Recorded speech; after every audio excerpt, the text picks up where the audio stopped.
To give us tawfiq, and we thank him at the same time for allowing us to have this lecture here today, because it's through his grace we have a sheikh who is visiting us, who has agreed to deliver this lecture here at Masjid Taiba here tonight. The sheikh has travelled around the world delivering this topic, around the UK as well when he's been visiting.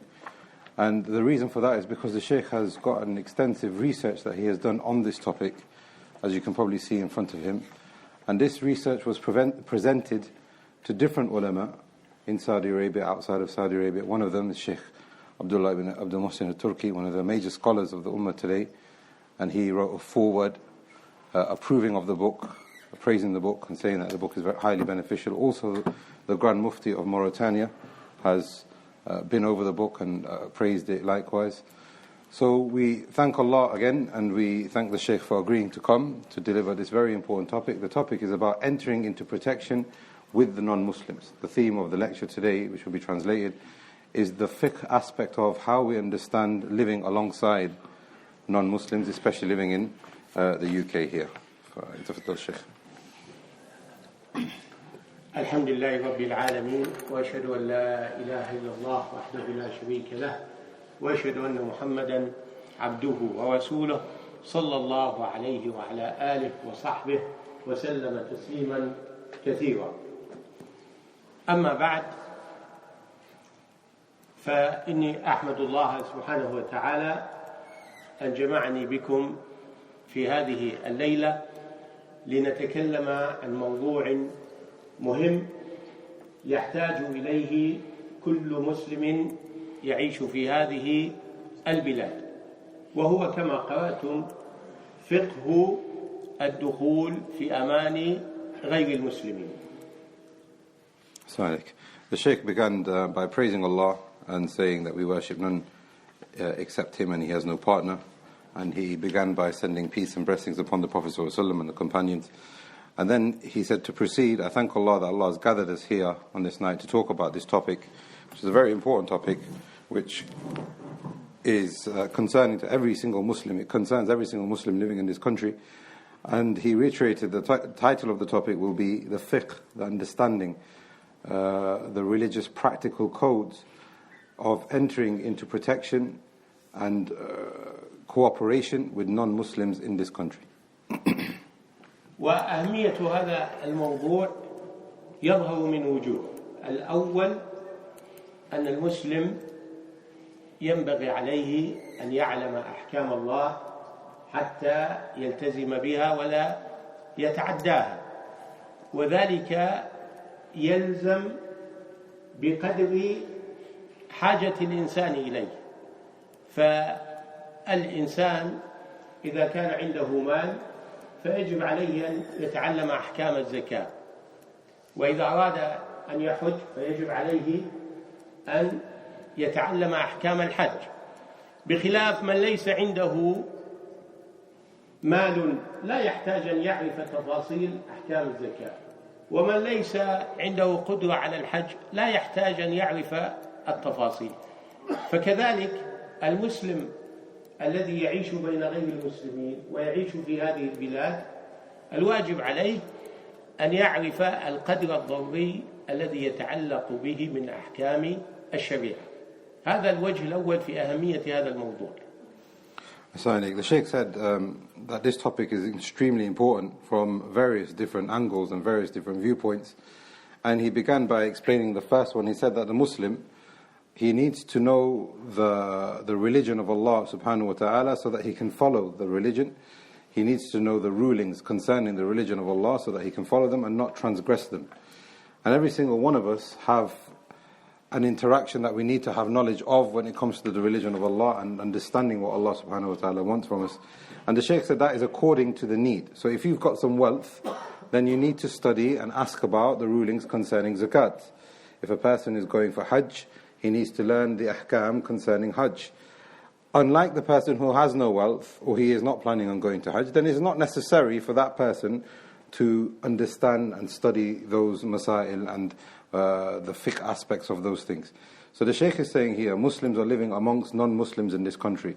It becomes now then wajib upon every single one of us to know what we need, what the religion teaches us on how to live alongside those non-Muslims. ومما يظهر أهمية هذا الموضوع أن الإنسان المسلم يتعبد الله سبحانه وتعالى ويتقرب إليه بالالتزام بأحكامه في هذه المسائل. يعني أن مجال التعبد والطاعة لله ليس فقط في العبادات المحضة، فإن التعامل مع المسلمين وغير المسلمين كل ذلك داخل فيما يجب على المسلم أن يراقب الله عز وجل فيه ويتقيه ويبتغي في ذلك مرضاته سبحانه وتعالى. The Shaykh said the second importance, or the second reason why this topic is important is because every single one of us are to worship Allah, and it is a command for every single one of us to worship Him and get closer to Him. And the way we can worship Allah and get closer to Him is to know the ahkam and the masail and what the religion teaches us. And what this means, is the Shaykh is saying, is that worship is not just connected to the acts of worship that we are accustomed to know, like salah, etc. That is not just what worship is. The Shaykh is saying here, part of worship is to know the transactions that we have with fellow Muslims, the interactions and how we live alongside fellow Muslims and non-Muslims. Because the Muslim who wants to worship Allah and gets closer to Him, he realizes that Allah is watching over him, and he then acts based on that. ثم الوجه الثالث في أهمية هذا الموضوع أن يعرف المسلم محاسن هذا الدين وجميل أخلاقه، فإن هذا باب عظيم من أبواب تثبيت الإيمان أولا، لأن الإنسان كلما عرف بمحاسن هذا الدين وجمال أحكامه كلما ازداد في الاعتزاز به والتمسك به. وكذلك أيضا معرفة محاسن هذا الدين باب من أبواب الدعوة إلى الله عز وجل. فالإنسان عندما يكون على بينة من هذه الأحكام يعرف كيف يجيب على الشبهات التي تثار ضد الإسلام والمسلمين. So the Shaykh said the third reason why this topic is very important is because this topic actually teaches us the goodness of this religion, the beauty of this religion, the akhlaq and the manners that you can find within this religion. And when a person studies it, he will find that his iman becomes firm, and he could even find his iman increase, because when he understands the goodness of this religion and the beauty of this religion, he will have honor in being a Muslim and the goodness that Islam is teaching him to have. And the Shaykh said that is a point, but there's also another point in understanding the goodness and the beauty of this religion, because then when a person acts upon that, it will be then da'wah to Allah and a way of propagating the goodness that this religion is telling us to have. So the Shaykh is saying also from that, a person knowing the ahkam and what this religion is telling us to understand, we will also then be equipped in having an answer against those people who try and level misconceptions and doubts about what this religion teaches us. ونحن سنذكر إن شاء الله تعالى نماذج من الأحاديث في هذا الباب ليعرف الإنسان هذه الأخلاق العالية التي جاء بها النبي صلى الله عليه وسلم وألزم أتباعه بها قبل 1400 سنة، عندما كانت البشرية في جاهلية جهلاء وضلالة عمياء، فجاءت هذه الأخلاق السامية وهذه الأصول للتعامل بين البشر على أساس الوفاء بالعهود والمواثيق، وعلى أساس حفظ وصيانة التعامل الأخلاقي. هذا شيء الحقيقة يقف الإنسان مذهولا أمام جماله وعظمته وجلاله. So the Shaykh saying in this lecture we're going to give examples of how Islam teaches us to have these lofty akhlaq, and we're going to look at some examples of how the Prophet ﷺ instilled this in us, as being part of this religion more than 1400 years ago, when mankind was in a state of darkness and jahiliyyah. And the Shaykh called it a blind misguidance that mankind was generally in. But the Prophet ﷺ came with lofty akhlaq, and he came and he set it down and making it as a foundation for this religion. And then it became a foundation for mankind as a whole, and it became part of our covenants that we have with one another. And the Shaykh then also says that within these examples that the Shaykh is giving, also we find that there is a protection for society as well, that people have certain boundaries and certain ways that they like to interact with one another. All of that is based upon what the Prophet ﷺ came with more than 1400 years ago. وتصوروا يا أخواني أن هذه المسألة جزء من أجزاء أحكام الشريعة، يعني حكم من أحكام الشريعة، ومع ذلك فيها آيات من كتاب الله وأحاديث عن رسول الله صلى الله عليه وسلم وآثار عن الصحابة وكلام كثير لأئمة الإسلام من الفقهاء، حتى أنها يعني جمعت فصارت في كتاب. نحن لا نتكلم ولا نستطيع أن نتكلم عن كل ما في هذا الكتاب، لكن نضرب أمثلة فقط. فانظروا يا إخواني أن هذا الحكم وهو حكم واحد كيف فيه هذه السعة في الفقه الإسلامي، هذا كله يدل على عظمة هذا الدين. So the Shaykh is saying here, just for you to think about and to comprehend and to think and ponder on, is the example of just one ruling, one mas'ala, one issue in ahkam and fiqh, that we have so many ayat which talk about this just one issue. We have hadith, we have statements from the companions, we have plenty of statements and sources from the scholars of the ummah. And the Shaykh said he has gathered it all and it has become a book. And the book is very extensive and is very comprehensive, to the extent that the Shaykh will not be able to cover all of the topics in the book, because that would need a great deal of time. But the Shaykh has said that he's going to give some examples, all of this, so that we can see for ourselves that just one ruling in Islam is so comprehensive and it is so lofty in its akhlaq, it gives honor to this religion. الأمان في اللغة العربية عدم توقع المكروه في الزمن الآتي، يعني الإنسان إذا كان في حالة سكينة وطمأنينة فيقال أنه في أمان. ففي الفقه الإسلامي أخذ هذا اللفظ الجميل الذي يدل على سكينة النفس وطمأنينتها للدلالة على معنى فقهي، يعني حكم من أحكام الفقه. فقالوا عقد الأمان، عقد الأمان، كما أن هناك عقود في الشريعة مثل عقد البيع والشراء والنكاح، فهناك شيء اسمه عقد الأمان. The Shaykh began entering into the topic by talking about what is protection, what is peace, what is security. And he said linguistically it means anything which is not going to disrupt, or something that is not, the society is not going to dislike and disrupt the way that people are living with one another. And he gives an example. So if we are living in a time of ease and tranquility and comfort, that would then be aman, and that would be protection and security, because everybody is comfortable. That's linguistically. But also he said, the Shaykh said, that the ulama have also looked at it in a fiqhi aspect, in a more technical aspect.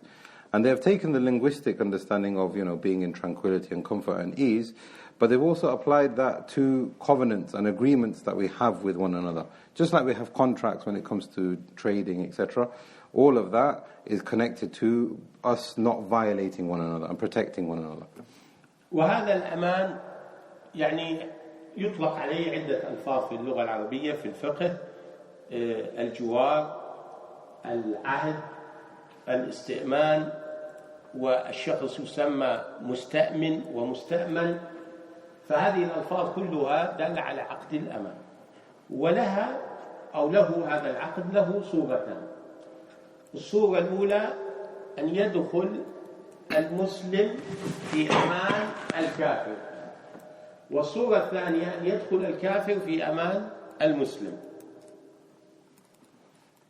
So the Shaykh said that the meaning now of us protecting one another and entering into a covenant with one another, the Shaykh is saying that in the Arabic language there are at least 4 different ways of us entering into that kind of contract with one another. So you could be bordering with someone, or you could have a contract with someone, or you could agree to protect someone, or the person himself enters into an area where he is protected. All of that are examples of how a person would enter into a contract. And the Shaykh said, in general, this has 2 examples, or 2 ways that they could be established. It could be that a Muslim gives protection to a non-Muslim, or a non-Muslim gives protection to a Muslim. أما أن غير المسلمين يدخلون في أمان المسلمين فكان هذا هو الشائع والمعروف في التاريخ الإسلامي، الذين يسمون بأهل الذمة. فقد عاش اليهود والنصارى والمجوس وغيرهم من أهل الملل عاشوا في دولة المسلمين بأمان، أي عاشوا وهم مطمئنون على أديانهم وعلى دمائهم وأعراضهم، لم يعتدي عليهم أحد. Sorry. The Shaykh said, as for non-Muslims being protected by Muslims, then this is well known in history, and there's even a terminology used for them in the books of the ulama. They are referred to as Ahl al-Dhimma, as in they are people who are protected and they enter into a Muslim state under that protection. And the Shaykh said there's many examples historically. Jews entered into that protection, Christians, fire worshippers, and they lived in a Muslim society under that protection. They were free to follow their religion, their blood and their selves, their bodies were protected, their honor and their wealth, etc. was protected. And this is the first example. والنبي صلى الله عليه وسلم شدد تشديدا بالغا في حفظ أمان من دخل في أمان المسلمين وحفظ دمائهم، وورد في ذلك أحاديث كثيرة، من ذلك ما في البخاري ومسلم عن عبد الله بن عمرو بن العاص رضي الله تعالى عنهما أن النبي صلى الله عليه وسلم قال: من قتل نفسا معاهدا لم يرح رائحة الجنة وإن ريحها لتوجد من مسيرة 40 سنة.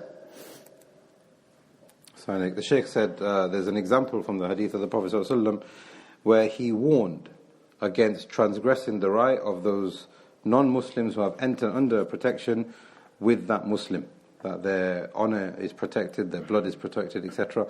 And the Shaykh said that there are plenty of hadith, but he gives one example which has been collected by Bukhari and Muslim on the authority of Abdullah ibn Amr radiallahu anh, that the Prophet ﷺ said that anybody who kills a person who has entered into that protection in a Muslim country, then he will not smell the fragrance of Jannah, even though this fragrance of Jannah can be smelled over 40 years of distance away.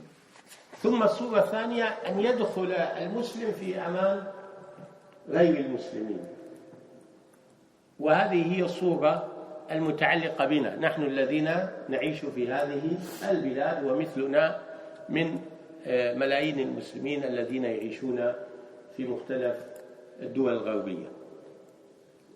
Sorry, the Shaykh said that the second example is a Muslim living under a non-Muslim country. And the Shaykh said that this is our example of living in this country and millions of Muslims living under non-Muslim countries in the West. أول رجل دخل في أمان غير المسلمين من هذه الأمة هو سيدنا رسول الله صلى الله عليه وسلم، فإنه دخل في أمان عمه أبي طالب. Sorry. The Shaykh said that the very first person who entered under a non-Muslim protection in a non-Muslim country, and he had protection from a non-Muslim, was the Prophet ﷺ himself, who got protection and security from his own uncle Abu Talib. فكان هذا العرف، هذا النظام معروفا عند أهل مكة، فإذا كان هناك شخص له سلطة أو وجاهة أو مكانة في المجتمع يستطيع أن يقول أن هذا الشخص في حمايتي وحفظي فلا يعتدي عليه أحد. هكذا فعل أبو طالب وكان سيدا في قومه له مكانة عالية مع النبي صلى الله عليه وسلم. قال لهم: هو في جواري، أي في حفظي، في حمايتي، ولهذا لم يتجرأوا عليه صلى الله عليه وسلم كما تجرأوا عليه بعد وفاة أبي طالب، فإنهم بالغوا في إيذائه صلى الله عليه وسلم عندما مات عمه أبو طالب، فاضطر النبي صلى الله عليه وسلم إلى الخروج من مكة وذهب إلى الطائف. So the Shaykh said that this is well known customarily in Mecca at that time, where if a person who's got authority or status and his word will be accepted, that if he offers protection for a person, then no one will transgress that. So Abu Talib had status, he had authority amongst the Quraysh, and he said that this is my nephew, he is Muhammad, and he is my jiwari, he is the one that I'm going to protect. And the Meccans knew that they weren't able to touch the Prophet ﷺ because they understood that if a person is protected by a person of authority and status, they cannot transgress that. And history also tells us that after Abu Talib passes away, they started to harm the Prophet ﷺ even more so in a way that they couldn't do before when Abu Talib was alive. That is because the protection has been removed. To the extent that the Prophet ﷺ, after Abu Talib passed away, he went to Ta'if to seek protection because he needed protection, because after Abu Talib passed away there was no more protection. أهل الطائف لم يقبلوا دعوة النبي صلى الله عليه وسلم وودوه ودا قبيحا وسلطوا عليه سفهاءهم، فخرج النبي صلى الله عليه وسلم من الطائف قافلا راجعا إلى مكة، لكنه لم يستطع أن يدخل مكة لأنه ليس هناك من يستأمنه، من يدخل في جواره بعد وفاة أبي طالب. فأرسل النبي صلى الله عليه وسلم إلى أشراف قريش، إلى سادات قريش، فلان وفلان، أن أدخل في أمانكم، فلم يقبل إلا المطعم بن عدي. المطعم بن عدي أرسل إلى النبي صلى الله عليه وسلم أن أدخل في أماني، فدخل النبي صلى الله عليه وسلم مكة، وجاء المطعم بن عدي مع أولاده وذهب عند الكعبة وقال: يا معشر قريش، إني قد أجرت محمدا فلا يعتدي عليه أحد. فبقي النبي صلى الله عليه وسلم في جواره إلى أن هاجر إلى المدينة.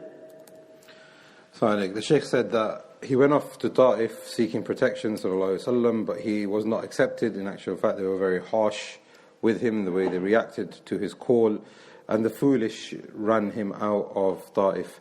So he came back to Makkah, and he was not able to enter back into Makkah because he left Makkah without protection. He can't come back in until he's got protection. So he sent a request to the authorities in Makkah, the people of Quraysh: is there anybody that will protect me now that I'm coming back into Makkah? Because Abu Talib has passed away.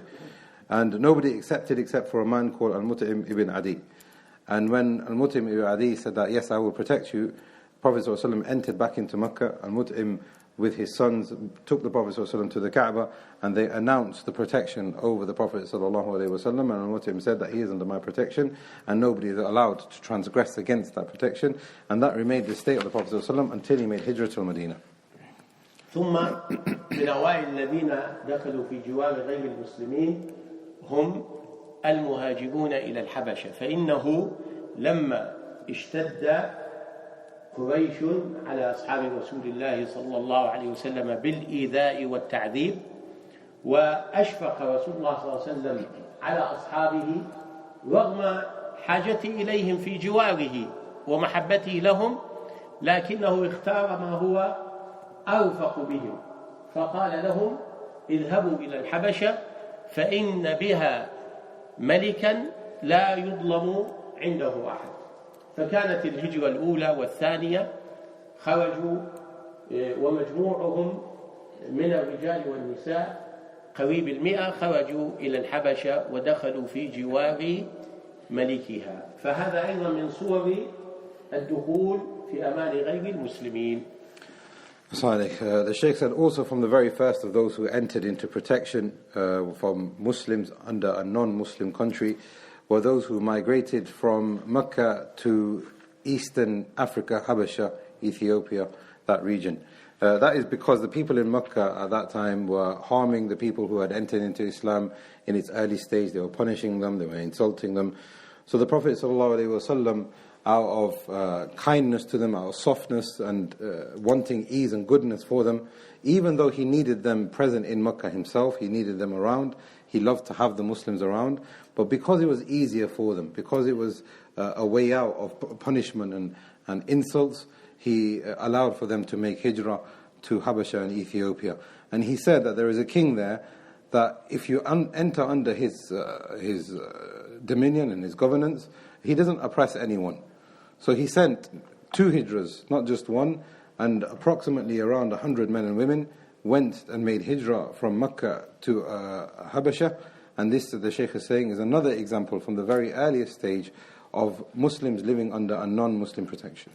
طبعا قصة الحبشة قصة جميلة فيها كثير من العبر، لكن الحقيقة ضيق الوقت لا نستطيع أن نتطرق إليها حتى لا نخرج عن الموضوع، فنتكلم عن ما ينعقد به هذا الأمان. The Shaykh said, in actual fact, the hijrah to Habasha and Ethiopia at that time is actually very important, and there are many benefits that a person can gain from reflecting. But the Shaykh says, in order for us to stick to the topic, and because the time isn't with us, we are not able to digress and talk about those other benefits that a person can gain as a branch off from this main topic that we are going to discuss today. So the Shaykh is saying he's going to stick to the topic, inshallah. الفقهاء بحثوا عن كيف ينعقد هذا الأمان ويصبح ملزما للمسلم، ما هي الوسائل. طبعا هنا أشير إلى مسألة مهمة جدا. الآن بعض الناس قد يقول لك إيش الفائدة في هذا الكلام ونحن نعيش في بلد تحكمنا فيه القوانين، والحكومة لا تنظر إلى دينك وعقيدتك، وإنما إيش؟ تنظر إلى أوراقك. إذا كانت أوراقك سليمة تحصل على الإقامة، تحصل على الجنسية بغض النظر عن دينك. نقول نحن نتكلم عن موقف المسلم من جهة اعتقاده وتدينه، وليس ما يتعلق بالطرف الآخر. الطرف الآخر يحاسبك حسب القوانين، لكن أنت تبني علاقتك به ليس فقط على القوانين بل على مراقبة الله عز وجل في معاملته. نعم. So the Shaykh now is going to go on to another part of the lecture in discussing how does protection, what is the process, how is protection established, what is the process of this. And the Shaykh is saying, some people might ask, what's the point of this? Because we are all here established in this country because the government doesn't look at your religion or your beliefs, they look at your eligibility. And if you if you are eligible to stay, then they will give you either nationality or some kind of documentation which will enable you to stay. That is because they've got rules and they've got a system which is in place to allow people to enter or be rejected. The Shaykh saying in response to this is that the Muslim, it is part of his aqeedah to understand how he then should interact with those people who has given him that protection. As for them, they are looking at just a secular way, just what the dunya, what they have established in the world for themselves, the rules that they have set for themselves. However, for us, yes, we look at the rules because we need to abide by them, but for the Muslim, it is part of his aqeedah to know that Allah subhanahu wa ta'ala is watching over him and what Allah subhanahu wa ta'ala wants from him. أضرب لكم مثالا. أحد الإخوة حصل على أموال من الحكومة بالخطأ، واتصل بدائرة الضرائب وقال لهم أنا منذ أكثر من سنة ونصف أخذت منكم أو وصلني منكم أموال كذا وكذا، وأريد أرجعها لكم لأني أخذتها بغير حق. فقالوا نبحث في الموضوع. فلما بحثوا قالوا لا، هذه أشياء قديمة وأنت الآن غير مطالب بها.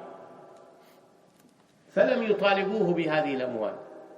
فالمهم هنا أن هذا الشخص برأ ذمته أمام الله سبحانه وتعالى، مع أن القانون لم يطالبه بشيء. Sorry, the Sheikh says, he gave us an example now of a brother. He said a brother, this actually happened. He got paid extra money, I'm guessing from Inland Revenue, because he got paid extra money from the government and it was done out of error. So he said, I've had this money and it doesn't belong to me because they've returned this money to me and it doesn't belong to me. It's not my right. So he contacted the relevant department and they've said, we will look into the issue. And after looking into the issue, they've said that this is a very, very old, this payment was done a very, very long time ago, over 1.5 years ago. So now you can keep it. We've got nothing to do with it. So the Shaykh saying that this is an example for the Muslim, that he himself has to free himself from any kind of, he's following the rules, but also he's freeing himself from any kind of consequence in front of Allah. That's why he contacted them. ولهذا فالفقهاء قالوا إن هذا العقد الأمان يكون ملزما لك بغض النظر عن المقابل. فمن صور ذلك طبعا أقوى صور اللفظ الصريح، أن يقول أنني أنت في أماني، أو آمنتك، أو أمنتك، أو أنتم آمنون، يعني هذا اللفظ الصريح. أو مثلا يكون بإشارة مفهمة، أن يقول تعال إلى هذه الجهة حتى تكون في أمان، أو يكون بوضع علامة وإشارة على فعل وتصرف، كما وضع النبي صلى الله عليه وسلم عندما قال ومن دخل دار أبي سفيان فهو آمن، أي من فعل هذا الفعل ودخل في دار أبي سفيان حصل على هذا الامتياز، حصل على عقد الأمان. فالأمان قد يكون باللفظ الصريح، أو قد يكون بالإشارة، أو قد يكون بالفعل والتصرف. Certainly, the Shaykh saying, following on from that previous example, irrespective of what the opposing party believe or whatever systems they have in place, the Muslim is wajib upon him to follow the rules and do what is correct according to his religion. How is the protection established? What is the process? The Shaykh said that there are 3 ways of protection being established. Either, number 1, it could be an explicit protection that the person gives. So the government or the person might say, you are now under my protection, or you are now safe, or I will give you protection, or we have given you protection, something similar. That is the explicit way of protection being offered from one person to another. The Shaykh then says that the second type is the implicit one. For example, come here, do this or something, come here, and then you will have the protection. The third one is when you do an action, or there is a sign that if you are qualified to do that thing, then you will gain the protection. And the Shaykh says, an example of this is the Prophet ﷺ, when he liberated Makkah, he said, whoever enters the house of Abu Sufyan, then he is protected. So this is an example of people entering into a particular place, doing a particular action, and if they do that action, then they will be qualified to have that protection. وتعظيما لعقد الأمان وتقبيحا للغدر والخيانة، فإن الفقهاء قالوا أن هذا العقد سيكون ملزما للمسلم حتى في حالة الكذب، حتى في حالة الكذب، وضربوا لذلك مثلا عجيبا. نعم. The Shaykh says now the importance of preserving this protection once it has been established, and the extreme dislike and the prohibition of being treacherous towards this agreement that a person has, that the ulama have given even strange examples and very strict examples of Muslims abiding by the protection that they have entered into, the covenant that they've entered into, even if the other party has lied and been treacherous. وذلك أن الإمام السرخسي رحمه الله، وهو من أئمة الحنفية، من فقهاء الحنفية، ذكر أنه لو خرج جيش أو مجموعة من المقاتلين من الدولة المسلمة وذهبوا إلى دولة أخرى معادية، دولة حربية، يريدون القتال، يريدون الحرب،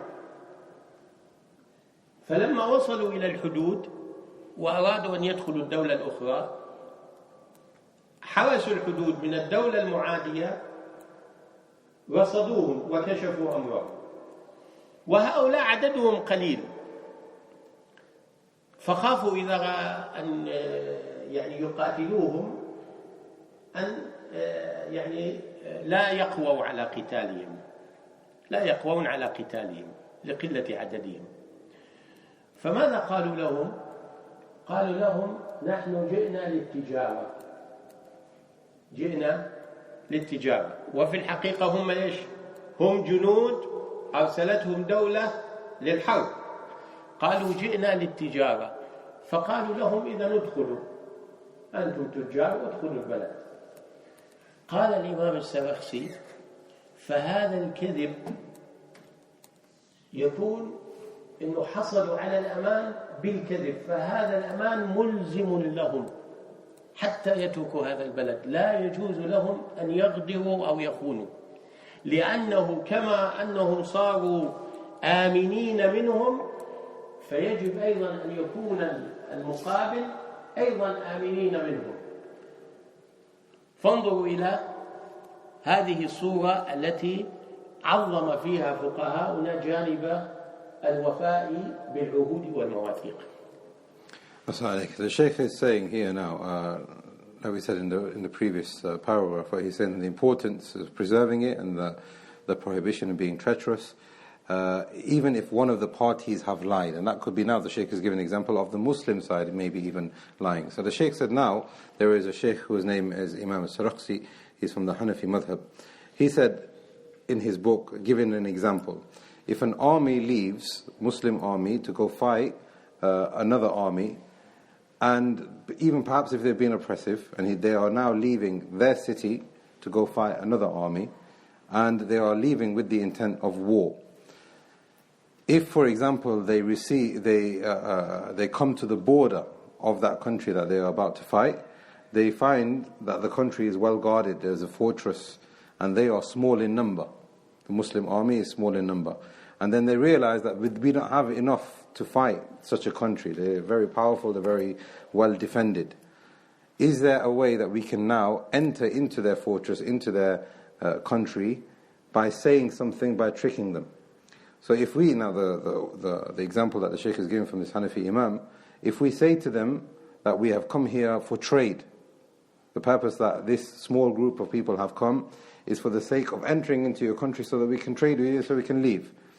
If the opposing group say enter, even if they are oppressive, they say enter, the Shaykh says that it becomes haram for a person to then transgress that, even though they have entered into it by lying, because they haven't entered into that country by any intention to trade. They've actually entered in there so that they can infiltrate and then fight them from within. The Shaykh said if a person has been given a covenant and a protection, even if he himself has lied, then that becomes binding upon the Muslim, and it becomes haram for him to be treacherous in that regard. So the Shaykh is saying, look how detailed and serious the fuqaha have taken this, that a person has to abide by the protection and the covenants that he has taken, even if he has done it by lying by himself.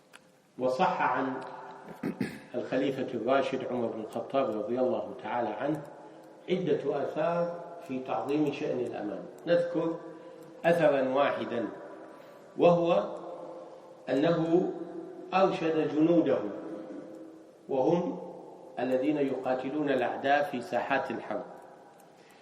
قال أيما رجل من المسلمين أشار إلى رجل من العدو، يعني لاحظ هنا نحن نتكلم عن رجل من العدو، ليس في أرض السلام والأمان، وإنما في ساحة الحرب. قال لئن نزلت لأقتلنك، فنزل وهو يرى أنه أمان فقد أمنه. ما معنى هذا الكلام؟ يعني مثلا في ساحة الحرب عند المواجهة يصلون إلى مكان، يذهب مجموعة من الجنود ويختبئون في زاوية خلف مجموعة من الأشجار، خلف يعني دار خربة، ويعرفون أنهم قد انهزموا. فهؤلاء المسلمون يؤشرون اخرجوا، يعني اخرجوا أي خلاص أنتم آمنون، سنأخذكم أسرى، لن نقتلكم، أنتم آمنون. فيخرجون إيش؟ يظنون أن هذا أمان. وكان المسلم أصلا هو إيش يقصد أخرج للمواجهة والقتال، لكن هو إيش فهم؟ أخرج أنت آمن. فيقول عمر بن الخطاب يقول فقد أمنهم، يكون هذا أمانا ملزما له ديانة، فلا يجوز أن يغدر بها. The Shaykh says here we have an example of Umar radiallahu anhu Khattab, that there are many actually authentic narrations from him in talking about this affair, but he says we are going to give one example. He said once he sent out an army to fight an oppressive army, and this is going to happen in the battlefield. So we have a Muslim army going to fight the enemy which is oppressive during the battlefield. And Shaykh says, look, within this context, this is happening on the battlefield, not inside an area where we've got protection, or a country or a city. He's saying this is happening on the battlefield. Umar radiallahu anh said, if any Muslim sees an enemy and he says to the enemy, come down, surrender yourself, and he comes down, then he has given him a protection. He has then given him a protection. The Shaykh gives an example of this. Say, for example, the Muslim army has entered and they have pushed the opposing army into hiding. Maybe they're hiding behind trees, maybe they're hiding behind ruins, etc. The Muslim side are saying to them, come out, surrender yourselves. So if they come out and surrender themselves, and they understand, come out, surrender yourselves, and you will not be killed, you will be prisoners of war, etc. Then the Shaykh is saying here that understand the statement of Umar radiallahu anh is that if they have come out under that understanding, then they have come out with peace. So now the Muslim has said, come out and show yourself so that we can continue fighting you because you are hiding. If they come out and they have understood from you that they are to come out and they will be under peace under that them surrendering, then it doesn't become permissible for us then to fight them because they have come out with the wrong intention. The Shaykh is saying, look at that is within the battlefield. ولهذا أجمع فقهاء عصرنا علماء العصر أجمعوا على أن كل الصور العصرية داخلة في معنى الأمان، سواء كان تأشيرة زيارة، تأشيرة إقامة دائمة، إقامة دراسة، إقامة وقتية، أو الحصول على الجنسية، أو اللجوء الإنساني أو السياسي. كل هذه الصور داخلة في الأمان الذي عرفه الفقهاء، وجاءت الشريعة في تشديد أمره وإلزام المسلم به. The Shaykh is saying contemporary times now, the ulama today, the fuqaha that are alive today, are in complete consensus. There is no disagreement, not even from one of those ulama who are on the level of being faqih, except that they have all agreed that the examples of the way we have protection and contracts and covenants with one another of security and peace, all of them are valid, and this is what the Sharia sees them as being valid forms of protection which we cannot transgress against. So the Shaykh gives examples of visas, tourism visas, being allowed to be resident in the country. He's not national, but he's resident. Maybe he's got a study visa, maybe he's got a temporary visa, maybe he's actually attained citizenship in that next country that he has applied for. Maybe a person comes to another country and he is a refugee or is an asylum. All of these are examples that the Shaykh is saying of the covenants and the protections that we have been talking about this far, that the Sharia says that we must abide by, and it becomes haram for us to transgress. ويترتب على المسلم أمور كثيرة يجب أن يلتزم بها. سنذكر أمرين، وإن اتسع الوقت نذكر أمرا ثالثا. فأول ما يجب عليه أن يفي بهذا العهد، فلا يغدر ولا يخون ولا يغش ولا يكذب. So the Shaykh said now, as a result of what we have established so far, that the religion is telling us that once you've entered into protection, you must abide by it. What are some of the effects of it today? And the Shaykh said that we are going to discuss two, perhaps three, if time permits. And the first one, he said that the Muslim must abide by the protection and the covenants and the word that they have entered into. And that means he cannot prove to be treacherous, he cannot lie, he cannot deceive, he cannot trick the other party. يقول الله سبحانه وتعالى: يا أيها الذين آمنوا أوفوا بالعقود. والعقود هي العهود التي بين الناس، العهود والمواثيق.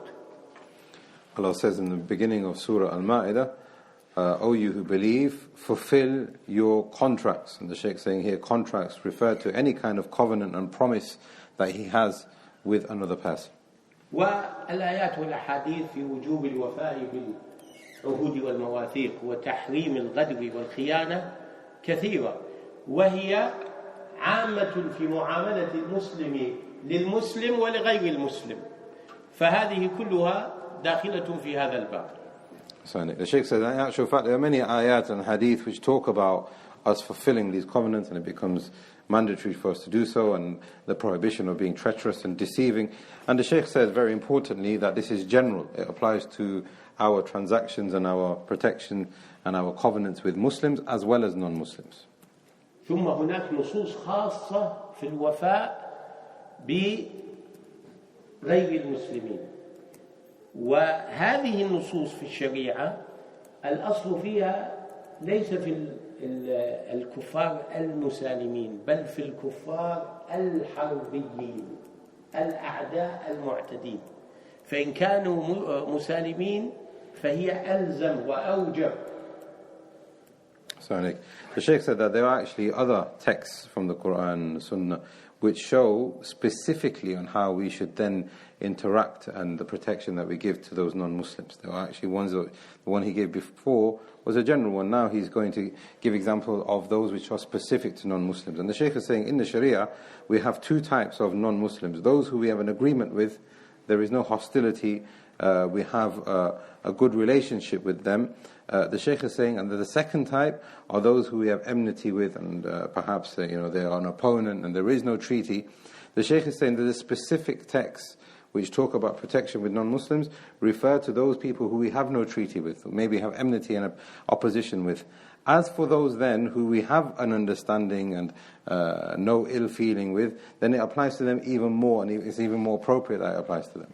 ونذكر في هذا آية وحديثا. أما الآية ففي سورة التوبة يقول ربنا سبحانه وتعالى: إلا الذين عاهدتم من المشركين ثم لم ينقصوكم شيئا ولم يظاهروا عليكم أحدا فأتموا إليهم عهدهم إلى مدتهم إن الله يحب المتقين.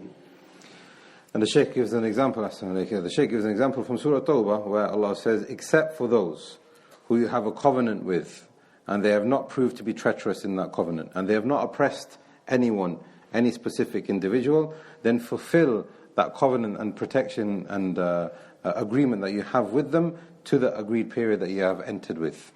والله سبحانه وتعالى جعل هذا من صفات المتقين. And Allah subhanahu wa ta'ala in this ayah has made it as a sign and a characteristics of those people who have taqwa. وقال النبي صلى الله عليه وسلم: أيما رجل أمن رجلا على دمه ثم قتله فأنا من القاتل بريء وإن كان المقتول كافرا.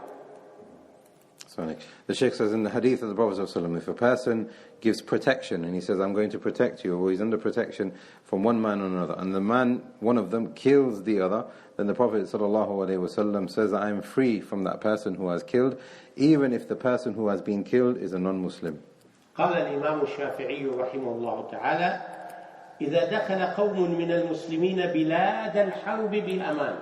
لاحظوا نحن نتكلم عن بلاد الحرب، لكن هؤلاء دخلوا بأمان، فالعدو منهم آمنون إلى أن يفارقوهم أو يبلغوا مدة أمانهم وليس لهم ظلمهم ولا خيانتهم. That's right. And the Shaykh is saying with the understanding of Imam Shafi, where he said that if a Muslim enters into a land which is an opposing land, an enemy land, and the Shaykh is saying here, this is very important, he's not entering into a non-Muslim country that he already has a treaty with. He's entering into a non-Muslim country who he has enmity and opposition with. If he enters into that country with a treaty and a covenant of protection, then that person must abide by that until the agreed period, or as they have already agreed. And it doesn't become permissible, even though the person has given him protection, he's entering into a protected land, is the enemy land, he must abide by that protection, and it is not permissible for him to act treacherous or deceive them in that manner. وكلام العلماء في هذا كثير، لكن لضيق الوقت ننتقل إلى نقطة أخرى، فنتكلم عن اعتقاد المسلم بأن الكفار غير المسلمين يملكون أموالهم ملكا صحيحا، فلا يجوز أن يستولي على أموالهم إلا بوجه صحيح أذن به الشارع. So the Shaykh said that about this particular point, where there are specific evidences which oblige us to follow with the protection that we have with non-Muslims. He said there are plenty of statements from the ulama.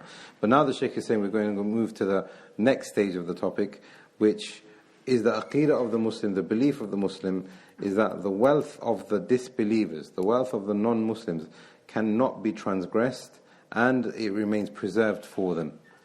Allah subhanahu wa ta'ala أضاف الأموال إلى المسلمين في سورة البقرة، قال الذين ينفقون أموالهم، وكذلك أضاف الأموال في سورة النساء إلى أصحابها من الكفار. أيضا إيش قال؟ قال والذين ينفقون أموالهم رئاء الناس ولا يؤمنون بالله وباليوم الآخر ولا باليوم الآخر. والنبي صلى الله عليه وسلم علم من سنته وسيرته علما يقينيا أنه كان يعامل المشركين مع أنهم معتدون وحربيون وظالمون، يعاملهم على أساس أنهم يملكون أموالهم ملكا صحيحا، وأن مجرد كفرهم لا يحل أموالهم، بل يعاملهم على أساس البيع والشراء والقرض والحفظ الأمانات وغير ذلك. The Shaykh said that there are ayat in the Quran which support this also. So Allah says in Surah Al-Baqarah, in affirming that wealth belongs to the believers, Allah says, and those people who spend from their wealth, referring to the believers. But there's another ayah in Surah An-Nisa where Allah subhanahu wa ta'ala is talking about the munafiqun, those people who are not Muslim internally. Allah ascribes that wealth belonging to them also, that those people who spend from their wealth only to be seen of men. So now Allah subhanahu wa ta'ala in these two ayat has said that the wealth that belongs to the Muslim and the wealth that belongs to the non-Muslim belongs to them, and it is ascribed to them, and it becomes their property. And also from the seerah of the Prophet ﷺ, it's well known that the Prophet ﷺ used to recognize the wealth that used to belong to the mushrikun, even though that they were oppressive against him, they were opponents, they were his enemy. The Prophet ﷺ never transgressed against the wealth that belonged to them. And the Shaykh is saying here a very important point, that kufr alone and disbelief alone is not it doesn't permit a person to take the wealth of another person just because he disbelieves in Islam or has a different religion.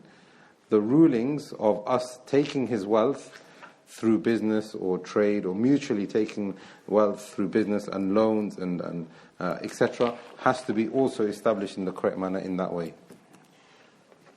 نذكر ثلاثة أمثلة من سيرة النبي صلى الله عليه وسلم، وهو الأسوة والقدوة. المثال الأول أن النبي صلى الله عليه وسلم لما أراد الهجرة إلى المدينة وكان الأمر مفاجئا وعاجلا، فكان للمشركين أمانات عنده صلى الله عليه وسلم. يعني انظر أنهم يخالفونه في الدين ويعادونه، لكن مع ذلك يعرفون أنه هو الصادق الأمين، فيضعون عنده الأمانات. لأن في ذاك الوقت ما في بنك ولا في أي جهة رسمية تحفظ فيها الأمانات، يضعون الأمانات عند رجل أمين. فالنبي صلى الله عليه وسلم في عجلة من أمره لا يستطيع أن يرد الأمانات، فأمر علي بن أبي طالب رضي الله عنه أن يمكث في مكة حتى يرد أمانات الناس إلى أصحابها، ويتخلف عن الهجرة. فبقي علي أياما إلى أن رد الأمانات فلحق بالنبي صلى الله عليه وسلم. Salih. The Shaykh said now he's going to give 3 examples from the seerah of the Prophet ﷺ, to emphasize this point. So when the Prophet ﷺ wanted to make hijrah from Mecca to Al-Madinah, the command to make hijrah came all of a sudden. So it had to be done in haste. But at that time the Prophet ﷺ had transactions and wealth and possessions that used to belong to other people. Because the Shaykh is saying here, they didn't have banks and a neutral area where you can leave the wealth of somebody else. He would have possessions that belong to other people, because at that time, if you had some wealth, you'd leave it with somebody who was trustworthy. And they knew that the Prophet ﷺ was trustworthy. And the Shaykh is saying here, look, even though that they had a different religion, he was still somebody who was ameen and trustworthy. And they knew that if they left their wealth with him, he would then, look after it properly and return it in the correct manner. So even though the Prophet ﷺ was engaged with the hijrah and it happened all of a sudden, he didn't leave the wealth behind without there being any kind of instruction. He actually then gave Ali ibn Abi Talib radiallahu anh the command to then fulfill the things and the possessions that he had of those non-Muslims so that he can then make hijrah. Ali's hijrah himself was delayed for this very point, and then once everything had been paid out and returned, then Ali made hijrah.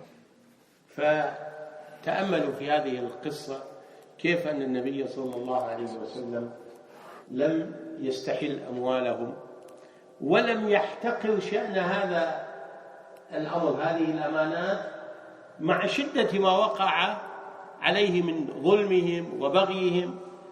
ما قال أن هؤلاء مشركون وحقوقهم ساقطة وليس لهم أي كرامة. لا، النبي صلى الله عليه وسلم عاملهم بأخلاقه لا بأخلاقهم هم، وبدينه لا بدينهم هم. وهكذا يجب على المسلم أن يتعامل على أساس دينه وأخلاقه، لا على أساس النظر للآخرين. The Shaykh makes a very important point here. Say here, look, the Prophet ﷺ didn't permit the wealth of other people, even though they were his enemies and they were oppressing him. He didn't once say that they have no rights because they've oppressed me, so I'm going to oppress them back, or they have no rights, or they have no honor. The Prophet ﷺ dealt with them and he interacted with them with the correct manners and the correct etiquettes and what the religion, our religion, tells us. Not the way that they behave towards him. He behaved the way that this religion tells us to behave with them. So the Shaykh is saying here that this is a very important point. نعم. بارك الله فيك. المثال الثاني في صحيح البخاري وصحيح مسلم قصة عظيمة رواها عبد الرحمن بن بكر الصديق رضي الله تعالى عنهما. قال: كنا مع النبي صلى الله عليه وسلم 30 و100، يعني من الرجال المقاتلين الأشداء من أصحاب رسول الله صلى الله عليه وسلم. ثم جاء رجل مشرك بغنم يسوقها، فقال النبي صلى الله عليه وسلم: أبيعا أم عطية؟ أو قال هبة؟ فقال: لا، بل بيع. فاشترى منه شاة. No. So the Shaykh said there is an incident that's been recorded in Bukhari and Muslim that the Prophet ﷺ went out with an army of 130 men, and they came across a mushrik man who was a shepherd and he had his goats. So he approached, they met one another, and the Prophet ﷺ wanted to take some of his sheep. So he asks, are you giving this as a matter of trade? Am I going to trade this with you? Or is it a gift? So the shepherd himself then said, that no, this is a transaction and it is not a gift. فتأملوا في هذه القصة يا إخواني. أولا النبي صلى الله عليه وسلم كان في حال القوة، معه 130 من أصحابه، وهذا المشرك لوحده، هذا أولا. ثانيا هذا مشرك وجميع المشركين كانوا في حالة حرب مع النبي صلى الله عليه وسلم، كما يقول ابن حزم رحمه الله تعالى: كل الجزيرة العربية كانت دار شرك وحرب إلا المدينة، يعني فقط المدينة في عهد النبي صلى الله عليه وسلم. خارج ذلك الناس كلهم يحاربون النبي صلى الله عليه وسلم، إلا قبائل محدودة، إلا في أشياء محدودة، في بعض الصلح، في بعض التفاهمات، لكن العموم كلها دار شرك وحرب. والنبي صلى الله عليه وسلم يلتقي بمشرك في مكان خارجي. المفترض أنت عقليا لو تفسر أنه يأخذه ويقتله ويأخذ الغنم هذا كله غنيمة، هذا هو التفسير العقلي اللي نحن فاهمينه. لكن انظر إلى فعل النبي صلى الله عليه وسلم، اعتبر المال ملكا صحيحا له، وقال: تريد تبيع ولا تهدينا هدية؟ قال: لا أبيع. وسبحان الله، شوف لي وحده ما خاف، قال: بيع. فاشترى منه النبي صلى الله عليه وسلم. طبعا القصة طويلة في صحيح البخاري، كان الصحابة في حالة جوع شديد وفي حاجة إلى الطعام، فاشترى شاة واحدة ل130، فجعل النبي صلى الله عليه وسلم يقسم، وجعل الله سبحانه وتعالى في قسمته البركة، فأكل الجميع وشبعوا من شاة واحدة. وهذا من معجزات النبي صلى الله عليه وسلم في تكثيره الطعام. The Shaykh saying, look at this incident. 130 people have gone out, Muslim army, and they've met one shepherd with a flock of sheep. And from this incident we can learn many different benefits. The first thing the Shaykh is saying here, the Prophet ﷺ was in a position of strength, and the shepherd was alone, but the Prophet ﷺ didn't transgress. That's the first thing. The second thing, he was a mushrik, and all of the mushriks at that time, like Ibn Hazm rahimahullah said, all of Medina, all of the peninsula except Medina at that time, all of the peninsula except Medina at that time were enemies to the Prophet ﷺ. They were all mushriks, they were all considered as being the enemy and the opponent, except for a few villages that had given the Prophet ﷺ a treaty and allegiance. So now this man, he comes, and rationally you would think that it would be permissible for a Muslim to kill that person because he belongs to a city that doesn't have any treaty with the Prophet ﷺ, and they are enemies towards the Prophet ﷺ. Rationally he would then kill him and take all of his wealth, and then consider that as being war booty. But the Shaykh is saying, look here, the wealth was preserved, and the Prophet ﷺ saw it as that wealth belonging to that man, and it wasn't a right that he can take from him. So he asks him, can I trade with you, or will you give us a gift? And the person said, no, I want to trade with you. And the third point that the Shaykh also alluded to here is that one man, not for one instant did he feel scared. He could have easily, he would have been scared, he would have said, no, take it. But he said, no, I want to trade with you. So now 130 Muslims against this one shepherd. The Prophet ﷺ is in a state of strength. All of the mushriks at that time were seen as the enemy, and that shepherd himself, the person who's come from that enemy land, didn't perceive any kind of a threat. The Shaykh said this is a very long story, but the context of the story is that those 130 that was with the Prophet ﷺ, they were starving. They had left out of Medina and they didn't have any food, and they were very, very hungry. So the Prophet ﷺ bought from this one man one sheep. One sheep for 130 people is not enough. But the Prophet ﷺ split the sheep up, they slaughtered it and they cooked it and they split the sheep up, and from the barakah of the Prophet ﷺ, Allah gave the Prophet ﷺ a miracle that 130 people ate from that one sheep, and all of them ate to their fill. طيب أنا من باب فقط الاستطراد أقول لكم يا إخواني، يعني انظروا هذا الحديث في الصحيحين، ونحن جميعا نحتاج إلى معرفة مثل هذه الأمثلة من سيرة النبي صلى الله عليه وسلم وسنته، لأن في هذا يعني محاسن أخلاقه ودعوته صلى الله عليه وسلم. فكم منكم في هذا المجلس سمع هذا الحديث قبل هذا الوقت؟ يعني من منكم سمع هذا الحديث قبل هذا المجلس؟ The Shaykh is asking, how many of you have heard this incident before this lecture? لا أحد، مع أن الحديث إيش؟ في الصحيحين. هذا يبين لنا إخواني أهمية إبراز هذه الأحكام حتى نعرف سنة النبي صلى الله عليه وسلم ونعرف أخلاقه ونعرف محاسن ديننا.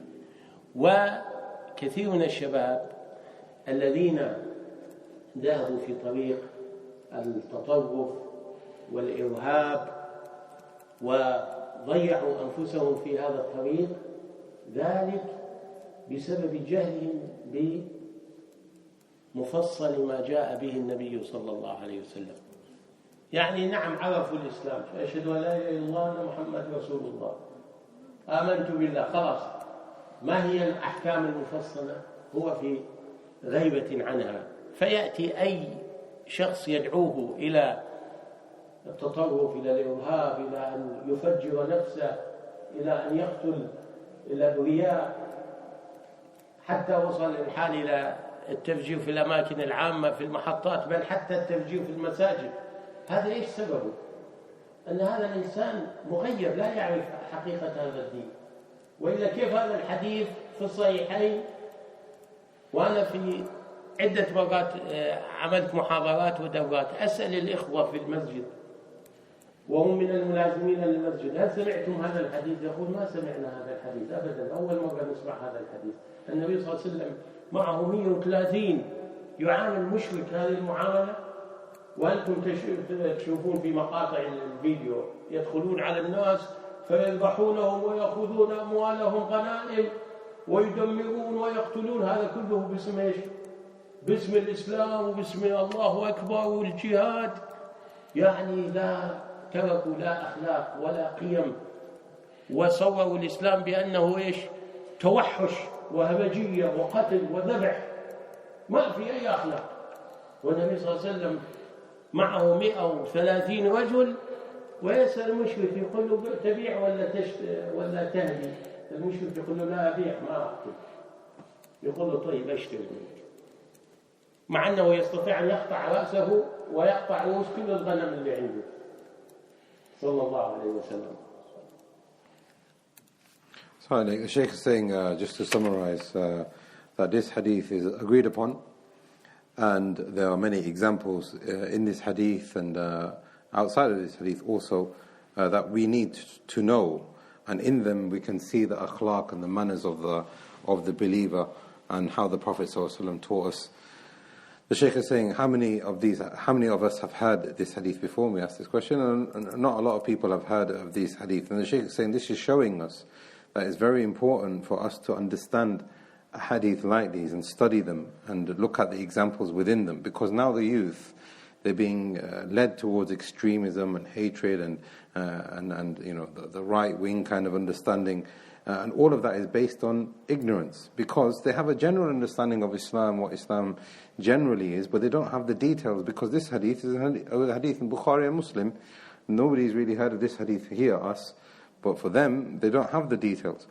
And as a result of that, when we are ignorant, as a result of that, anybody can just come to us and then confuse us when we don't have knowledge. People will come to you and they will tell you to become extreme, they will tell you to commit suicide and do suicide bombings, and they will tell you to go kill people and transgress against people, and they will do this in their stations and in the cafes, and now they're even doing it in the masajid. What is the cause of all of this? The Shaykh is saying here, the root cause of it is that he doesn't know his religion. And the Shaykh is saying we have offered lectures like this in many different locations, we have had conferences in many different locations, and every time we go to a different place, not many people have heard this hadith. 130 with the Prophet ﷺ against one non-Muslim mushrik. So the Shaykh is saying here now what's happened is with the youth, they have got an understanding of Islam which is just to kill and just to take people's wealth and just to proclaim Islam in a manner which is wild, and there is harshness in it. And when they have that understanding of Islam, there's no akhlaq left. There is no beauty of Islam left. All they want to show is Islam as being a wild religion and a harsh and a violent religion, and they show takbir on their videos, and they show what they call jihad, etc. The Prophet ﷺ in this hadith, 130 against 1, he asked the shepherd. He didn't just take it. He asked him, can you give this to us, or are you going to trade it to us? And the shepherd, with all confidence, not scared, said, no, I'm not going to give you anything. You can buy it from me if you want. The Prophet ﷺ could have killed him, could have taken his head off, could have taken his wealth. But this is showing us the beauty of this religion and the akhlaq of this religion. But all of it boils down to us having a relationship with knowledge. طيب بسبب ضيق الوقت أختم بهذا المثال الأخير وهو الثالث. والقصة أيضا في صحيح الإمام البخاري، قصة المغيرة بن شعبة رضي الله تعالى عنه. مغيرة بن شعبة كان مشركا وصحب قوما من المشركين، خرج معهم في سفر، كان في صحبتهم، يعني كانوا في صحبة أي كانوا في أمان مع أنهم مشركون. فالمغيرة بن شعبة غدر بهم فقتلهم وأخذ أموالهم ثم هرب فجاء إلى المدينة، جاء إلى النبي صلى الله عليه وسلم وأعلن إسلامه. فماذا قال النبي صلى الله عليه وسلم له؟ نعم. So the Shaykh is saying here now, the third example and the last one is a hadith that's been recorded in Bukhari, that Mughira bin Shu'bah, who was a mushrik at that time, he left with his companions and his friends on a journey. And if you understand that, if you go with your friends anywhere, you think that you are safe with one another, you are protected one another, there is no need for you to fear one another. When they went out, he killed all the other mushriks that were there with him. He took their wealth and he went to Al-Madinah. When he got to Al-Madinah, he proclaimed his Islam after killing them and taking their wealth. What did the Prophet ﷺ do? النبي صلى الله عليه وسلم قال له: أما الإسلام فأقبل وأما المال فلست منه في شيء. نعم. The Prophet ﷺ said, as for your Islam, then we will accept that Islam. However, your wealth that you have taken by killing these people and unjustly taking it and robbing them, then we have got nothing to do with it. هذا في صحيح البخاري. وفي سنن أبي داود قال: وأما المال فمال غدر لا حاجة لنا إليه. This is the version of Bukhari. There is another version in Abu Dawud which has an extra wording where the Prophet ﷺ said, as for this wealth which has been taken treacherously, this is how the Prophet ﷺ described it, then we have got no need for it.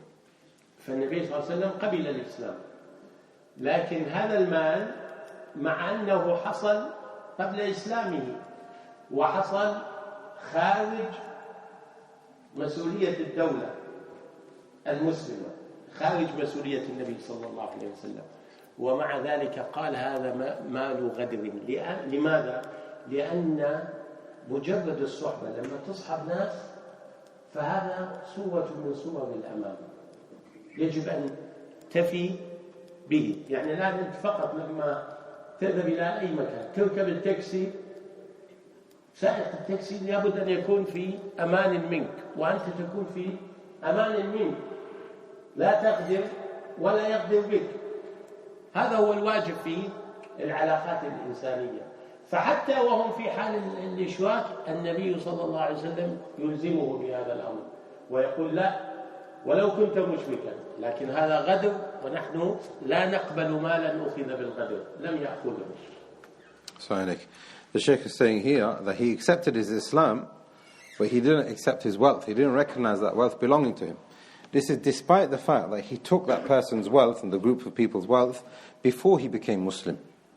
And he took those people's wealth even though he was outside of Al-Madinah. Now when we understand that when a person becomes Muslim, his past sins are forgiven, when he's entering into Medina he's got protection with the Prophet ﷺ, but the Prophet ﷺ didn't recognize that wealth belonging to him, because he then described it as being a wealth which is treacherous. Why? The Shaykh is saying here is that because whenever you enter into a protection, then it becomes wajib and mandatory for us to fulfill that protection. And an example of having protection is when you are accompanying someone. The Shaykh gives an example. If a person sits inside of a taxi, the taxi driver must protect the client, and the client must protect the taxi driver, as in they cannot transgress one another. They can't prove treacherous to one another. That is how we live in humanity now as well. It's a basic human right. The Shaykh is saying here, though, in Islam, even though the person had shirk, the Prophet ﷺ didn't accept that level of transgression. ثم أختم بنموذج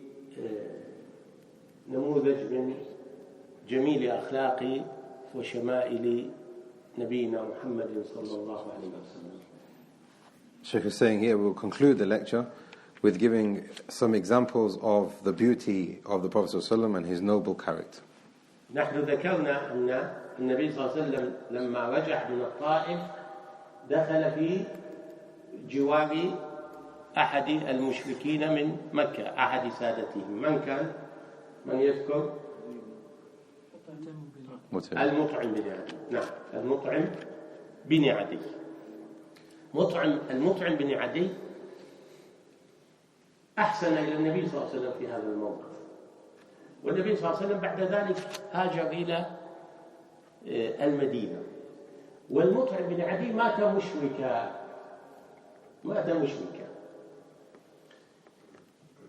فلما كان يوم بدر وانتصر المسلمون في يوم الفرقان وجاءوا بالأسرى مقيدين إلى النبي صلى الله عليه وسلم، النبي صلى الله عليه وسلم نظر إلى هذا المنظر. الآن هو في حال القوة والعزة والنصر، وهؤلاء رؤوس المشركين جاءوا أذلاء. النبي صلى الله عليه وسلم تذكر تلك الصورة عندما كان مستضعفا في مكة تلك السنوات الطويلة، لكن النبي صلى الله عليه وسلم لا يعرف الثأر والاستكبار، بل يغلب عليه التواضع ورقة القلب. فتذكر في هذا الموقف، تذكر ذلك الموقف من المطعم بن عدي عندما أمنه وهو راجع من الطائف. فماذا قال صلى الله عليه وسلم؟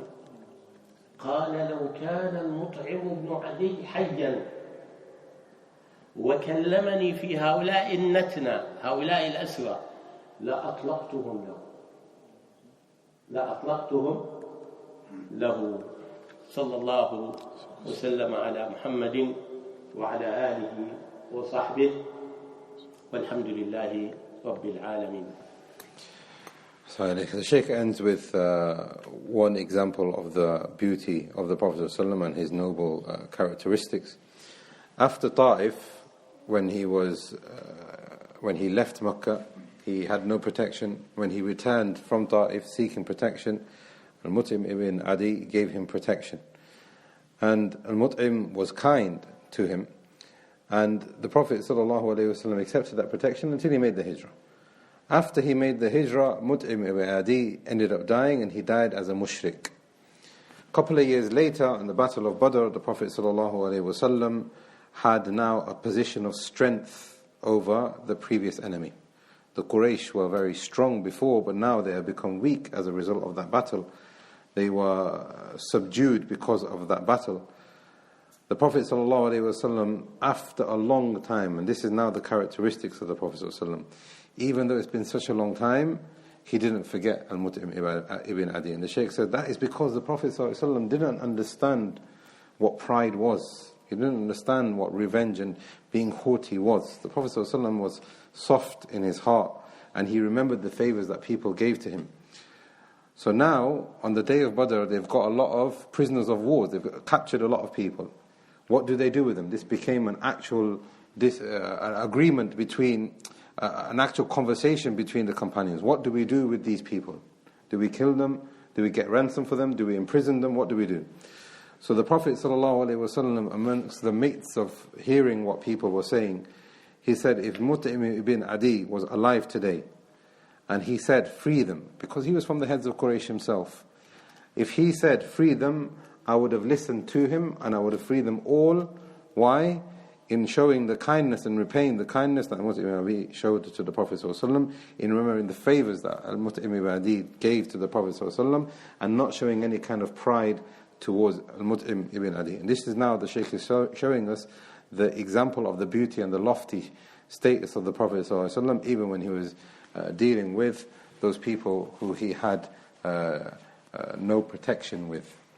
نقطة أخيرة ولو أن وقت الختام، لكن ما ذكرناه هذه أمثلة من الكتاب، كتاب الدخول في أمان غير المسلمين. الكتاب موجود باللغة الإنجليزية وموجود PDF. إن شاء الله من أحب منكم أن يقرأ الكتاب فيسأل الشيخ عارف وإن شاء الله يوفر لكم الكتاب. في نسخ مطبوعة لكن أظن قليلة، لكن PDF يكون متاح للجميع إن شاء الله. الله يجزاكم خير وبارك الله فيكم. الله يجزيكم خير شيخ. وسامحونا طلنا عليكم. جزاكم الله خير. بارك الله فيك. وبارك الله فيكم. ونسأل الله سبحانه وتعالى أن ينفعنا بما سمعنا ويرزقنا العلم النافع والعمل الصالح ويثبتنا على التوحيد والسنة، إنه ولي ذلك والقادر عليه، والحمد لله رب العالمين، وصلى الله وسلم على محمد وعلى آله وصحبه أجمعين. Shaykh wanted just to make a point that the book that the Shaykh was reading from is an extensive research, what we said before. It's available, it's been printed in English and it's also been translated. It's been printed in Arabic, but it's also been translated into English. However, it's not widely available because it hasn't been printed in large volumes, but there is a PDF that is available. So the Shaykh is saying if anybody wants to read it in English, then we can make it available for them. And the Shaykh ended up by making dua that Allah preserves us and gives us assistance. هذا والله أعلم وصلى اللهم على نبينا محمد سبحانك اللهم وبحمدك أستغفرك وأتوب إليك. أسئلة شيخ؟ Anybody got any questions? جزاك الله خير شيخ، المحاضرة كانت قيمة في موضوعها. في لكن كانت تثار بعض الشبهة حول النبي صلى الله عليه وسلم، وهو أنه قصد عير قريش في بدر، فأن النبي صلى الله عليه وسلم ما كان خارجا لقصد المعركة، لكن قصد العير التي فيها أموال قريش وكان بقيادة أبي سفيان. فنبي توضيح حول هذه الشبهة. أي نعم. يعني هذه سوء. يترجم السؤال هذا. أي نعم. Okay, so we have a question where a person is saying that the Prophet ﷺ went out to Badr and he had the people under his captivity, etc. And the Prophet ﷺ didn't go out there for the sake of war. It was actually just to intercept the caravan. So how do we understand this point? طيب الجواب على هذا من عدة وجوه. الوجه الأول أن المسلمين لما هاجروا إلى المدينة صوبت أموالهم في مكة ومنعوا من حمل أموالهم معهم، وكثير منهم طلعوا خلسة، فهذه الأموال كانت في غالبها من الأموال التي أخذت منهم ظلما. هذا الوجه الأول من الجواب. So the Shaykh is answering this doubt because the doubt is revolving around the Prophet ﷺ going to intercept the caravan and taking the wealth from non-Muslims, and there is no war. He just wants to steal their wealth. This is the idea that people come out with as a misconception. So the Shaykh is saying, in answering this, we have two answers. Number one, the people who made hijrah from Mecca to Al-Madinah, they were oppressed and they had their wealth taken from them, and they were forced to leave Mecca without anything. So they were then going to intercept that caravan so that they can gain some of their wealth back. الوجه الثاني إنه الآن يجب أن ننظر أن هذا التصرف لم يكن تصرفا شخصيا، وإنما كان تصرف بين الدولتين، دولة في مكة ويمثلها هنا أبو سفيان الذي هو بمثابة وزير التجارة، والدولة الأخرى هي دولة النبي صلى الله عليه وسلم في المدينة، والعلاقة بين الدولتين كانت علاقة حرب، كانت علاقة حرب، ليس بينهم أي صلح ولا سلم. وفي هذه الحالة الطرفين يحق لهم أن يباشروا بمصادرة أموال الطرف الآخر بالهجوم عليهم، لأنه ما في شيء يمنعهم من ذلك، العلاقة قائمة على الحرب. نعم. And the Shaykh is saying from a second viewpoint is that some people will look at this as individuals fighting individuals, but it's not. It's two countries fighting one another. So there is an attack from Al-Madinah on attack on Mecca, even though it's not from one country to another. Abu Sufyan, who's the one who's transporting that caravan to Mecca, he takes the role as being a representative, as a finance minister or something like that, and he is the one that is bringing the wealth over back to Mecca. So now, because Mecca and Medina have no treaties with them, they have no agreement, there is no protection, there is no covenant, the understanding that Mecca and Medina had at that time with one another is an understanding of being opponents and enemies and war. And when you have that situation, then it is about who is going to attack first, and fighting is definitely on the cards because there is no agreement. يعني هنا أريد التأكيد على إيش؟ إنه هذه تصرف دولة مقابل دولة وليس تصرفا فرديا. وفي الكتاب في التفصيل موجود جواب على هذه المسألة، يعني بمعنى ليس ما يحق للجماعة للدولة يحق للفرد، لأن الفرد لا يتصرف تصرف الدولة، يتصرف في إطار مسؤوليته هو. فلو افترضنا أنه يعني في هذه الصورة النبي صلى الله عليه وسلم أعلن الحرب عليهم ويريد أن يأخذ أموالهم، لو خرج فرد واحد من المسلمين لا يحق له أن يفعل إلا أن يكون النبي صلى الله عليه وسلم هو الذي أمره وأرسله. أما أن يتصرف من عنده ومع أنه يحق له ذلك من جهة أنه هو مظلوم، لكن لا يجوز له أن يتصرف لأنه فرد وليس دولة أو جهة رسمية. نعم. The Shaykh makes a very good point in explaining this further. He's saying here, this example of Badr is a country against a country and not an individual against an individual. And the two cannot be confused with one another. So say, for example, we've got one country that is in enmity and they have no contract and no protection with one another, with another country. If an individual leaves one of those countries and he goes to an area and he takes the wealth belonging to another country, he does that personally for himself, that is not permissible because he has confused an individual right with a country right. And it doesn't become permissible for him to take that. Unless if the Prophet ﷺ had commanded him, and now he's being a representative of that country, he has left and he has gone on behalf of that country, then it becomes permissible. So the Shaykh is making a very important point in understanding here that it is a country, Al-Madinah, which was fighting another country, which was Mecca, and Abu Sufyan was an example as a representative of that country, and it is not individuals taking the wealth of other individuals. Yeah. طيب عندكم سؤال في داخل الموضوع في إطار الموضوع؟ Any other questions? إن شاء الله. Say if a Muslim was under protection of non-Muslims and part of the agreement was that they have to relinquish being a Muslim or they're not allowed to practice Islam in public, then what do we do in this case? لو فرض أن المسلم دخل في أمن غير المسلم وغير المسلم يعني شرطوا عليهم أن يترك دينه أو يترك بعض واجباته، هل هذا الأمان يعني مستقيم؟ هل هذا الأمان يعني قائم بهذه الشروط؟ لا، هو هنا الأمان قائم، لكن يبقى بالنسبة له يعني لا يجوز أن يقيم في مكان يمنع من إظهار دينه. ما معنى إظهار الدين؟ أن يقيم أركان الإسلام في نفسه. يعني أنا يقول لي أنت تجلس هنا وعندك الحق، حق الإقامة، وتجلس في أمان، لكن أمنعك من الذهاب إلى المسجد. أنت هنا لا تستطيع أن تشترط عليه شيء، خلاص قل له أنا لن أجلس في هذا المكان، لا أختار هذا الجوار، هذا الأمان، سأذهب إلى مكان آخر حتى أستطيع أن أصلي فيه.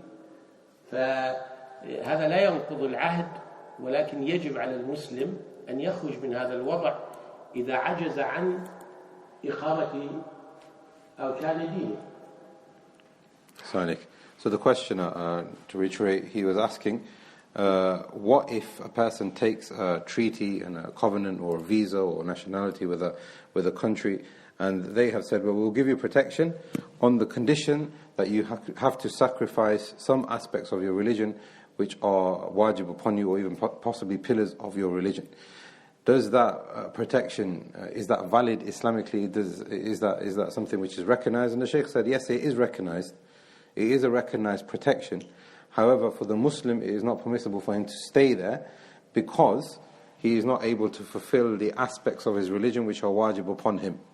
Therefore, then he needs to leave that place and move to another place where they will give him protection and allow him to stay in that location so that he can practice his religion.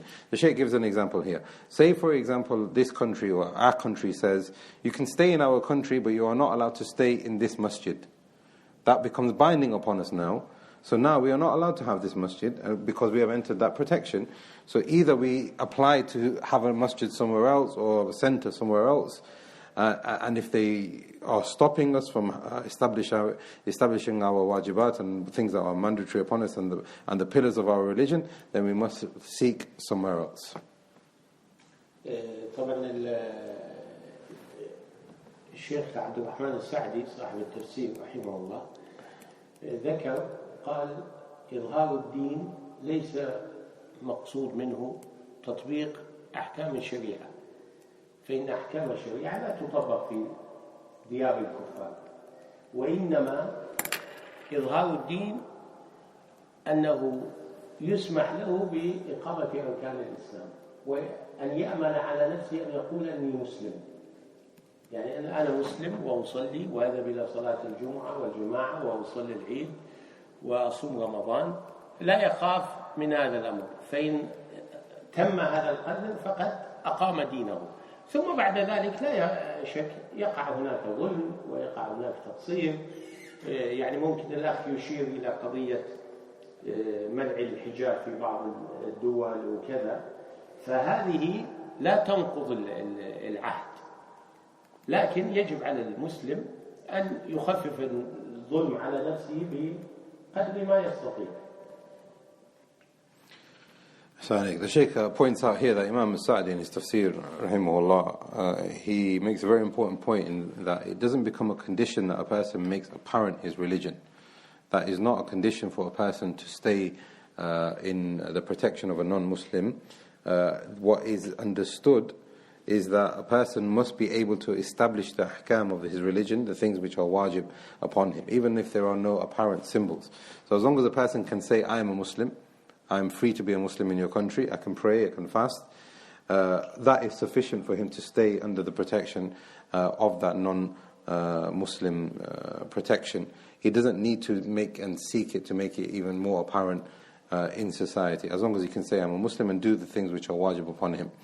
However, the Shaykh is saying here, in that situation where they are stopping Islam from being apparent, it is likely then that some kind of oppression and some kind of undercutting the rights of a group of people, the minorities, will bound to occur. And the Shaykh is saying perhaps the brother was asking this because, for example, in France, they have prevented people from wearing the veil. That protection for the Muslims in France is still binding, and they still need to uphold that, and it doesn't negate the fact that they still have a protection with the French government. However, now they are being oppressed because they can't display or do the things which is wajib upon them. In that scenario, the person must then seek to lessen the oppression by perhaps seeking somewhere else to go. طيب إن شاء الله. بارك الله فيك، جزاك الله خير، بارك الله فيك، الله يحفظكم، جزاك الله خير. سبحان الله.